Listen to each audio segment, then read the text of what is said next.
ખૂબ જ ઓછી મહેનતમાં અને ઘરમાં જ રહેલી સામગ્રીમાંથી આ નાસ્તો ફટાફટ તૈયાર થઈ જાય છે.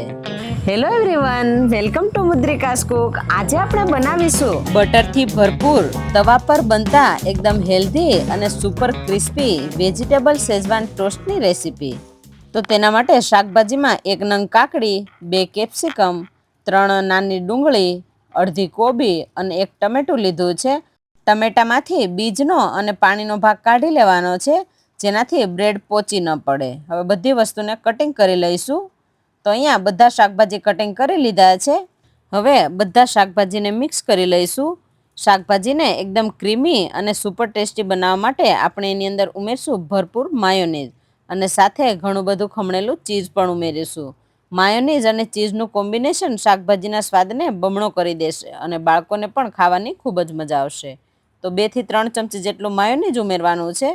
હવે મેં અહીંયા 3 ચીઝના ક્યુબ લીધા છે, એને ખમણીને ઉમેરીશું. અહીંયા માયોનીઝ અને ચીઝનું પ્રમાણ તમારે વધારે કે ઓછું કરવું હોય તો તમે કરી શકો. તમને જે પ્રમાણે ભાવે એ પ્રમાણે ઉમેરી શકો.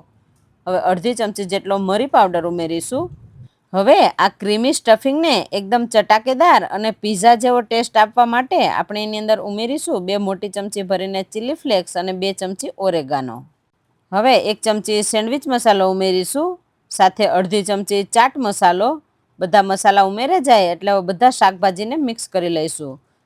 આ બધા શાકભાજીને આપણે એકદમ સરસ રીતે મિક્સ કરવાના છે, જેથી ખાતી વખતે દરેક બાઇટમાં બધો જ સ્વાદ આવે.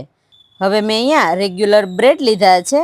હવે એક બ્રેડમાંથી આપણે 2 ટુકડા કરવાના છે, તો વચ્ચેથી આ રીતે કાપો મારી અને 2 ટુકડા કરી લઈશું.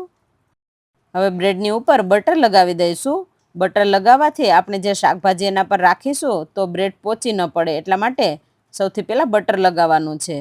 બટર લગાવ્યા પછી એના પર શેઝવાન સોસ લગાવીશું. શેઝવાન સોસ લગાવવાથી આપણા ટોસ્ટ એકદમ સરસ તીખા અને ચટાકેદાર થશે. અને જો તમે બાળકો માટે બનાવતા હો તો શેઝવાન સોસ થોડો ઓછો પણ લગાવી શકો. તો અહીંયા 1 ચમચી શેઝવાન સોસ લગાવી અને આપણે જે સ્ટફિંગ તૈયાર કરેલું છે એ સ્ટફિંગ ઉમેરીશું 1 ચમચી જેટલું અને હાથેથી બરાબર સેટ કરી લઈશું. હવે ઉપરથી થોડો ચીલી ફ્લેક્સ ઉમેરીશું. આ રીતે ઉપરથી ચીલી ફ્લેક્સ નાખવાથી ટોસ્ટનો લુક એકદમ માર્કેટ જેવો આવશે અને ખાવામાં પણ એકદમ ચટાકેદાર લાગશે. હવે તવા પર 1 ચમચી જેટલું બટર લગાવીશું અને ધીમા તાપે ટોસ્ટને શેકી લેવાના છે. તો અહીંયા બ્રેડ નીચેથી એકદમ સરસ ગોલ્ડન ક્રિસ્પી થાય ત્યાં સુધી શેકવાના છે અને નીચેથી કડક ન થઈ જાય અને ઉપરનું ચીઝ મેલ્ટ ન થઈ જાય ત્યાં સુધી શેકી લઈશું. ઉપર ચીઝ ઉમેરી અને ઢાંકી અને ક્રિસ્પી થવા દઈશું. જુઓ, આ રીતે બટરની સુગંધ સાથે આપણા વેજીટેબલ શેઝવાન ટોસ્ટ શેકાઈ રહ્યા છે. જેવો એનો કલર સરસ ગોલ્ડન આવી જાય એટલે આપણે તવા પરથી ઉતારી લેવાના છે. બસ આ રીતે બધા ટોસ્ટને આપણે શેકી લેવાના છે.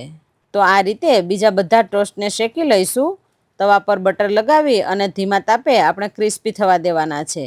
આ રીતે ક્રિસ્પી થશે તો ખાવાની ખૂબ જ મજા આવશે અને ચીઝ પણ બરાબર ઓગળી જશે. તો અહીંયા બ્રેડ નીચેથી કેટલી સરસ ગોલ્ડન અને ક્રિસ્પી થઈ ગઈ છે અને ઉપરથી માયોનીઝ અને ચીઝનો લુક પણ કેટલો મસ્ત આવ્યો છે. આ ગરમા ગરમ ટોસ્ટને તમે ટોમેટો કેચઅપ સાથે સર્વ કરી શકો. તમને અમારી આ રેસીપી પસંદ આવી હોય તો વિડીયોને લાઈક કરજો, શેર કરજો અને આવી નવી રેસીપી જોવા માટે અમારી ચેનલ મુદ્રિકાસ કુકને સબસ્ક્રાઇબ કરવાનું ના ભૂલતા. Thank you.